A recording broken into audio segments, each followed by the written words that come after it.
તો પુત્ર શ્રી કમલેશ આનંદજી ફ્રોમ બરોડા. તમારા બધાના પરફોર્મન્સ અમે જોયા અને એટલો બધો આનંદ આવે છે. અમે બધા પણ દાદા ભગવાનને કોલેજમાં આવ્યા ત્યારે મળ્યા હતા, પણ અમારામાં તમારા જેવી આવી બધી આવડત હતી નહીં. અમે કુદરતી રીતે આટલું સુંદર બધું લઈને આવ્યા છો. અમે કોલેજમાં ભણતા હતા, દાદા ભગવાન નજીક રહેતા હતા, સેવા કરતા હતા અને જે કે એટલું કરતા હતા. પણ અમે જોઉં છું હવે આ બેબી બોલે છે કે આગળ હાથમાં રાખ્યું છે પણ વાંચતા આવડતું નથી. કારણ ને આખો પદ મોડે બોલી જાય છે. હવે જ્યારે તમે આમ બોલો છો ને ત્યારે તમને પોતાના અંદર એટલો બધો લાભ થાય છે. એટલે હું એમ કહું છું કે હવે અત્યારે જો યોગ ના બતાવ્યો ને વ્યાયામ કર્યો ને એટલું સુંદર કહેવાય. એટલે તમારે અંદર જેનામાં જે સ્કિલ હોય, જે આવડત હોય ને એ આવો અને રજૂ કરો. આવશો અને બોલશો ને એટલે આપણે કહીએ આમાં શું બતાવવાનું કે આમાં શું કરવું, એવું નથી. આપણામાં જે પોઝિટિવનેસ હોય અને એ પોઝિટિવનેસથી આપણે આખી પ્રકૃતિ આખી બદલાઈ જાય છે. હંમેશા આપણો નિયમ કેવો છે કે નેગેટિવને ધક્કા મારશો નહીં, પરંતુ પોઝિટિવ એટલું બધું વધારો કે નેગેટિવને રહેવાની જગ્યા મળે નહીં. આ આપણો દાદા ભગવાનનો સિદ્ધાંત છે. એટલે તમારામાં જે પોઝિટિવનેસ હોય એ તમે આવો અને આવવા દો, બહાર આવવા દો. એ એક જ પોઝિટિવનેસ, એક જ ગુણ એટલો બધો ખીલે ને તમારો, એનાથી આખી પ્રકૃતિ તમારી બદલાઈ જાય અને પોઝિટિવ થઈ જાય. ઘણી વાર આપણને એમ લાગે કે મનાથી આ નથી થતું, મારાથી આ નથી થતું, મને આમ થાય છે, પણ ના, એવું કશું વિચારવાની જરૂર નથી. આપણામાં જે પોઝિટિવનેસ હોય એને બહાર આવવા દેવાની. અને આપણે અહીંયા ભેગા થયા છે ખાસ અત્યારે આ શિબિરનો હેતુ જ આપણો એ છે. તમે બધા મોટા ભાગે આ લોરિયા સાહેબના દીકરા દીકરી છે, બરાબર? એટલે ત્રીજી પેઢી થઈ, બરાબર ને? એટલે મોટા ભાગના છોકરા છોકરીઓ, એટલે તમે છોકરીઓ બધા કેવો અત્યારે મહાત્માની ત્રીજી ચોથી પેઢી છે. ત્રીજી પેઢી તો ખરી જ. એટલે સત્સંગ તમે ગણસોથીમાં લઈને આવેલા છો. સત્સંગ તમે બધા ગણસોથીમાં લઈને આવેલા છો. ખાલી આવો અને બહાર આવવા દો. અમારો બધાનો ભાવ પણ એ જ છે કે જેનામાં જે આવડત છે ને એ આવડતને ખીલવા દેવી છે. અને દાદા ભગવાનનું જગત કલ્યાણનું કાર્ય કોઈ એક સત્સંગ એકલાથી નથી થવાનું. આ કવિરાજ જો કોણ આવડતા હતા, દાદા ભગવાનની પેલી વખત મળ્યા કવિરાજ, ત્યારે દાદા ભગવાનને કવિરાજને પૂછ્યું તમને શું આવડે છે? કે મને કશું આવડતું નથી, હું તો મેટ્રિક ફેલ છું કે છે, પણ મને ગાતા વગાડતા આવડે છે.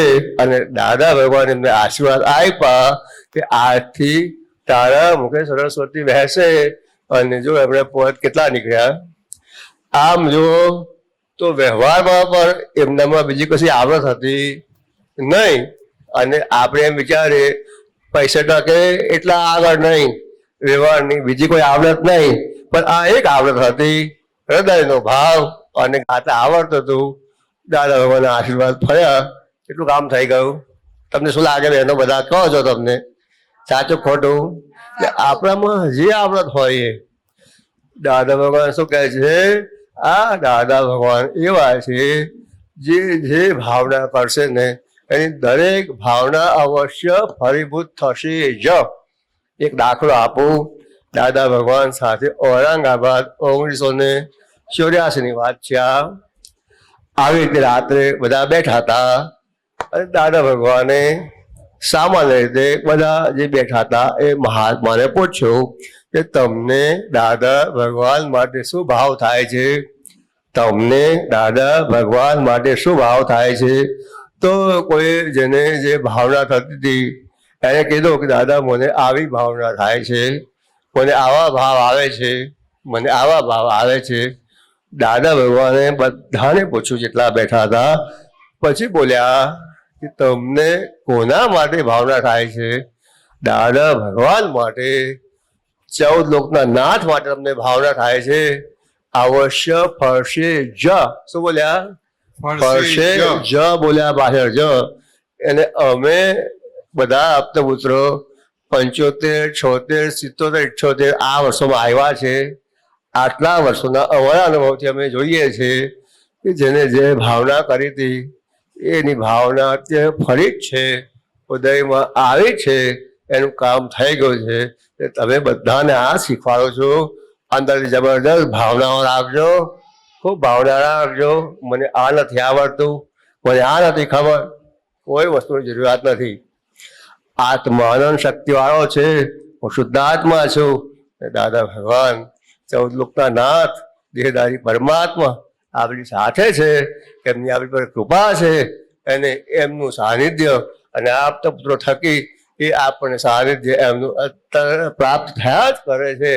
માટે બધા આ એક વસ્તુ ખાસ રાખો અને પોતાની જે કંઈ ભાવના હોય, હું તો ત્યાં સુધી કહું છું, તમને ગાતા ના આવડે, બોલતા ના આવડે, પણ કોઈ ભાવના હોય ને તો આવીને અહીંયા ભાવના પર રજૂ કરતો જાઓ. આ ક્ષેત્રમાં અત્યારે જે ભાવના તમે રજૂ કરશો ને એ તમે મોટા થશો ને ત્યારે તમે જોજો એ ભાવના તમારી ફરી હશે.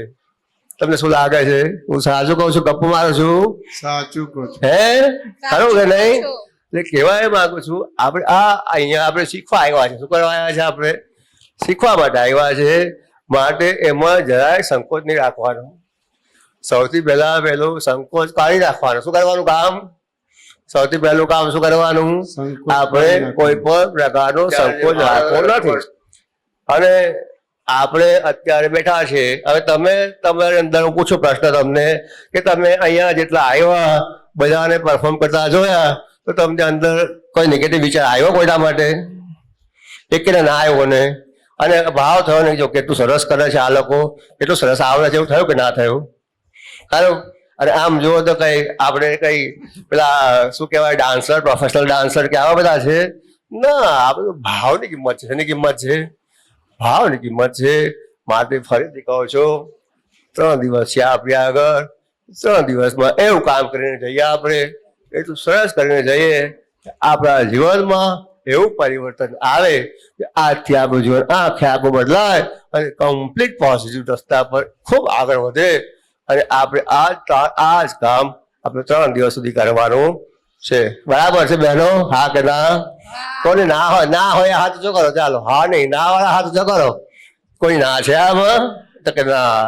અને મેં આપતો પુત્રો તમારા જોડે છે. દાદા ભગવાનની કૃપા છે, એમની આજ્ઞાથી જ આ બધું આપણે ચાલી રહ્યું છે અત્યારે. ખરું કે નહીં? એટલે હું ખાસ કહું છું, કોઈ પણ પ્રકારે કોઈ પણ નેગેટિવ વિચાર લાવ્યા વગર એનામાં જે આવડત હોય, જે રજૂ કરવું હોય આવીને આપતા પુત્રોને મળો, આમને મળો. મારે આ કરવું છે કરું. અને ના આવડતું હોય કે મને ખબર નથી પડતી, તમે જરા મને સમજાવશો કે આ હું કેવી રીતે કરું?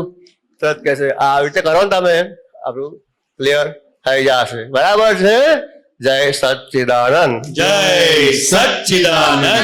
આપણે ભારત સહો દાદાથી અત્યારે આ કલ્ચરલ પ્રોગ્રામની પૂર્ણાહુતિ કરીએ.